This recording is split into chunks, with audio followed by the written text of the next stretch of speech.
ओम श्री गणेशाय नमः। श्री सरस्वत्यै नमः। श्री वेदपुरुषाय नमः। श्री राधाकृष्णाभ्यां नमः। ईशानां जगतोऽस्य वेङ्कटपते लक्ष्मीं परां प्रेयसीं तद्वक्षस्थलनित्यवासऋषिकां तच्छान्ति संवर्धने पद्मालङ्कितपाणिपल्लवयुगां पद्मासनस्थां प्रियां वात्सल्यादिगुणोज्ज्वलां भगवतीं वन्दे जगन्मातरम्। तद्भूरिभाग्यमिह जन्म किमप्यटव्यां यद्गोकुलोऽपि कृतमाङ्घ्रिरजोऽभिषेकं यज्जीवितं तु निखिलं भगवान् मुकुन्दः स्वद्यापि यत्पदरजः श्रुतिमृग्यमेव नारायणं नमस्कृत्य नरं चैव नरोत्तमं देवीं सरस्वतीं व्यासं ततो जयमुदीरयेत्। मंगलमय बेला में श्री बालाजी के चरणों में नमन करते हुए अपने समक्ष विराजमान गुरुदेव एवं सदगुरुदेव के चरणों में कोटि अष्टांग प्रणाम करते हुए श्री यहाँ पे उपस्थित सभी भाईजनों के हृदयस्थ श्री राधा कृष्ण जी की मूर्ति को प्रणाम करते हुए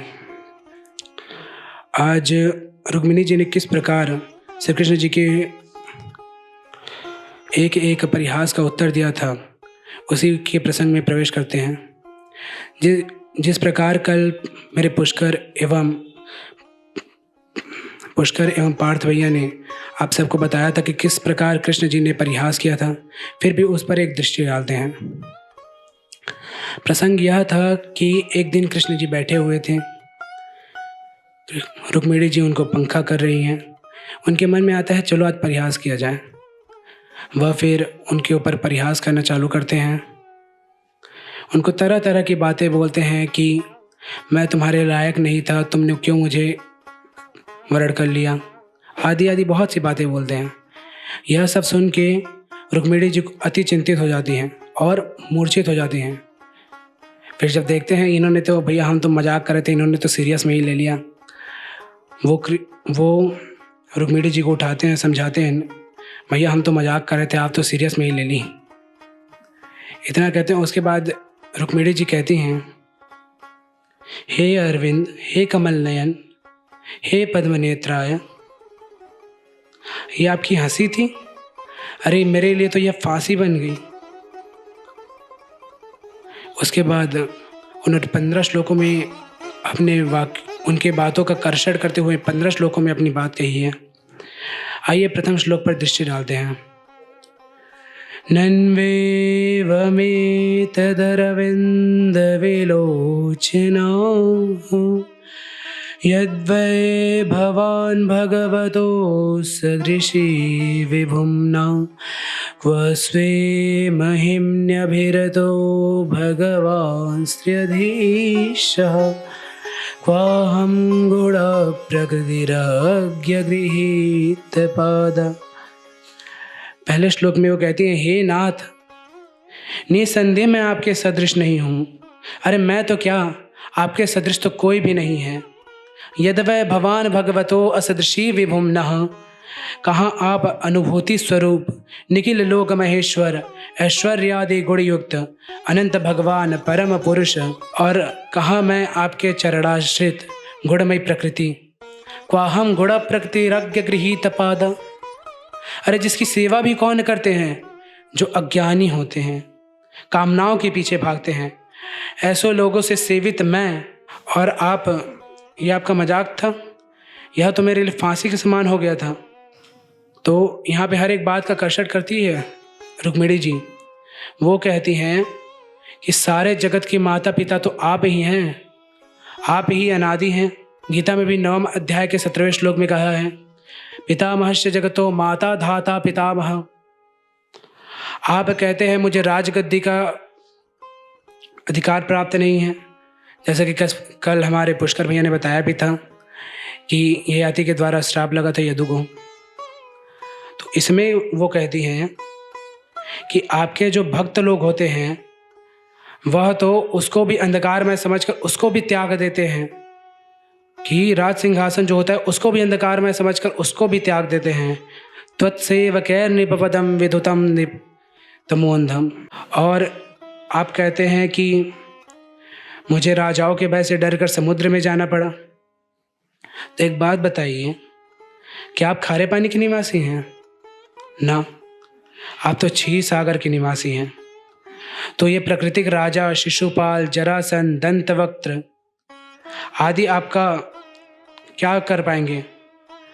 प्रकृति के दो 3 गुण हैं, रजोगुण, सत्वगुण और तमोगुण, यह भी आपको स्पर्श तक नहीं कर सकते। आप तो गुणातीत हैं। और आप अपने क्या बतलाते हैं? आप अपने आप को अकिंचन बतलाते हैं। निष्किंचनाम वयम शश्वत निष्किंचन जनप्रिय। आप बोलते हैं कि मेरी सेवा भी निष्किंचन ही लोग करते हैं। त्वत्पाद पद्म मकरंद जुषाम मुनीनाम। तो आपकी जो अकिंचनता है उसका अर्थ दरिद्रता नहीं है। निष्किंचिनो ननु भवान न यतोस्ति किंचित। क्योंकि अकिंचन का अर्थ क्या होता है?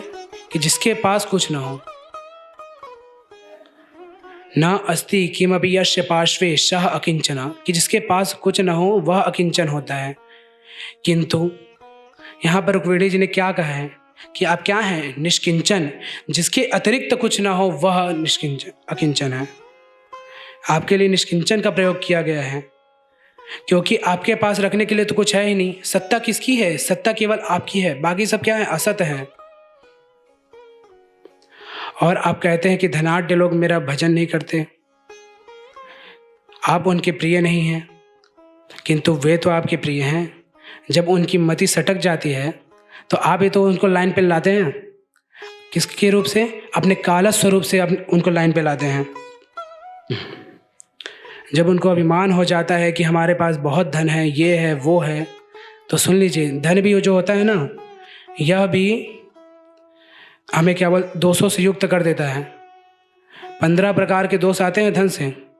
सेयम हिंसा निबुतो दंभा कामा क्रोधा स्मयो मदा वेदो वैरम विश्वास संस्पर्धा व्यसनानि च।